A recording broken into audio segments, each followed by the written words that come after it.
السلام علیکم ورحمۃ اللہ وبرکاتہ۔ سبق آموز کہانیاں سننے کے لیے میرے چینل کو سبسکرائب کریں۔ مسجد میں جماعت کے دوران ایک شخص کا موبائل بجنے لگا۔ نماز ختم ہوئی تو امام صاحب کے ساتھ ساتھ اور نمازیوں نے بھی اسے خوب ذلیل کیا۔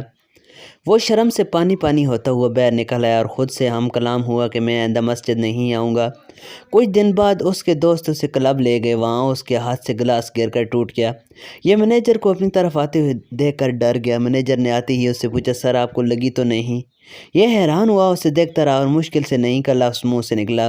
منیجر نے ویٹر کو بولا، سر کو دوسرا گلاس دے دو۔ پھر وہ خود سے ہم کلام ہوا، اب میں روز کلب آیا کروں گا، کلب والے تو میری عزت کرتے ہیں۔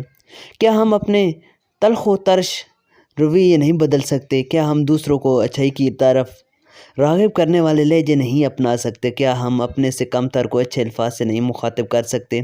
کیا ہم اپنے پیارے نبی کریم صلی اللہ علیہ وسلم کی سنت کی پیروی کرتے ہوئے نیکی و حسنات کی نیت سے اخلاق حسنہ کا مظاہرہ نہیں کر سکتے؟ کیا ہم نرمی سے نہیں بول سکتے؟ لفظ زندہ رہتے ہیں۔